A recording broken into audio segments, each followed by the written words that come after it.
Hola, ¿cómo están? Soy Marina Nil, este es nuestro espacio de libros y autores y hoy les traigo un relato fantástico de Francis Scott Fitzgerald titulado El curioso caso de Benjamin Button. Es posible que lo conozcan por la película de 2008 que se basó en esta historia. El curioso caso de Benjamin Button es un relato dividido en 11 capítulos. El narrador, en tercera persona, nos cuenta la historia del matrimonio Button, que en el verano de 1860 decidió que, contrariando las costumbres de la época, su primer hijo nacería en un hospital, cuando lo correcto era nacer en el hogar paterno. Nos explica que el matrimonio se adelantó 50 años a su época y que nunca supieron si ese anacronismo tuvo relación con los asombrosos acontecimientos que se desencadenaron a partir de ese momento. Los Button gozaban de una posición envidiable, tanto social como económica, en el Baltimore antes de la guerra. Estaban emparentados con grandes familias, como todo sureño, y eso les daba derecho a formar parte de la inmensa aristocracia que habitaba en la Confederación. Como era su primer hijo, el señor Button estaba tan nervioso como cabía esperar. Pasó ansioso esa noche pensando que ojalá fuera un varón para poder enviarlo a la Universidad de Yale, en Connecticut. Se levantó muy temprano, se vistió elegantemente y corrió por las calles de Baltimore hasta el hospital para averiguar si ya había ocurrido el nacimiento. Cuando llega, empieza a suceder algo extraño. Cada vez que pregunta por su esposa y el niño, con la expectativa que cabe esperar de un padre primerizo, la respuesta que le dan es desconcertante. El doctor King, el primero, lo mira con una expresión extraña en su severo rostro y le responde con irritación que sí, que en cierta forma se podría decir que nació. La madre se encuentra bien, pero en vez de responderle si es nena o varón, lo invita a que vaya a verlo directamente. También le recrimina que un caso como ese podía afectar su reputación profesional y asegura que es indignante. Sin entender lo que está pasando, el señor Button pregunta si tal vez fueron trillizos, pero el médico responde que no. Insiste en que vaya a verlo personalmente y le pide que se busque otro médico, porque él lo trajo al mundo y fue el médico de la familia durante 40 años, pero después de lo que pasó no quiere volver a verlo, a él ni a nadie de la familia nunca más. El señor Button, como cabe esperar, está totalmente desconcertado. No entiende lo que está pasando y no logra imaginar qué cosa tan terrible pasó con el bebé como para haber desencadenado esa reacción en el médico. Con temor y pesar, avanzó hasta la enfermería. Cuando se anuncia ante la enfermera y le pide ver a su hijo, ésta reacciona con terror y le indica dónde encontrarlo. A estas alturas, el señor Button está indescriptiblemente angustiado, con un sudor frío, sin poder ya imaginar la desgracia que se ha cernido sobre su familia. Cada vez que se encuentra con una enfermera para que le indique cómo seguir el camino, todas reaccionan de manera extraña, con nervios, con terror. La última enfermera que lo acompaña le dice que fue algo indignante, que esa clínica no conservará ni sombra de su reputación después de lo que pasó y casi discutiendo llegan al lugar donde están todos los bebés.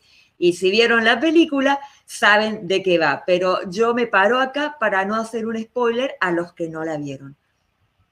A partir de este momento, se desencadena una historia original en la que se suceden una serie de situaciones desopilantes y confusiones por la extraña condición con que nació ese niño. La historia no invita solamente a la risa, sino también a la reflexión en el caso de que hagamos algún paralelismo por las burlas y humillaciones que debe soportar ese hijo por su condición de diferente. El cuento tiene alrededor de 30 páginas, dependiendo de la edición. Se hizo muy famoso tras la película de 2008 que protagonizó Brad Pitt.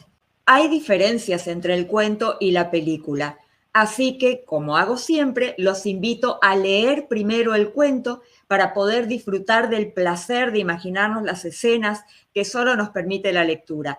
Además, de esa manera también podrán apreciar mejor la adaptación que se realizó cinematográficamente. Ahora, como acostumbramos en este espacio, vamos a hablar un poco del autor. Francis Scott Fitzgerald nació en Saint Paul en 1896. Fue un narrador estadounidense. Se lo considera el máximo intérprete literario de la llamada era del jazz de los años 20 de su país. Creció en una familia católica irlandesa. Estudió en la Universidad de Princeton, aunque no llegó a graduarse, y después se alistó en el ejército para participar en la Primera Guerra Mundial. Con su novela inicial, A este lado del paraíso, de 1920, obtuvo gran popularidad, lo que le permitió ir publicando sus cuentos en revistas de prestigio como The Saturday Evening Post y convertirse en una de las figuras más representativas del sueño americano de la década de 1920. Se trasladó a Francia en 1924, donde acabó de escribir la que se considera su obra maestra, El Gran Gatsby, de 1925, que narra la historia del éxito y posterior decadencia de un traficante de alcohol durante la ley seca, un arquetipo que estaba surgiendo por entonces en Estados Unidos, el individuo de clase baja y de escasa moral que utiliza cualquier medio a su alcance para triunfar. Fitzgerald también escribió narraciones breves. Algunos de sus cuentos están considerados antológicos dentro de la literatura en lengua inglesa. Algunos relatos pueden ser clasificados en el género del horror a lo Edgar Allan Poe y en otros descarga su sarcástica eficacia contra la clase de los poderosos. Este autor escribió otras dos grandes novelas, Suave es la noche, de 1934, que él considera la culminación de su obra, y la póstuma e inconclusa El último magnate, de 1941, donde cuenta los aspectos más miserables del mundillo de Hollywood, que conocía muy bien, ya que en los años de ruina que precedieron a su muerte, trabajó como guionista anónimo para la industria del cine.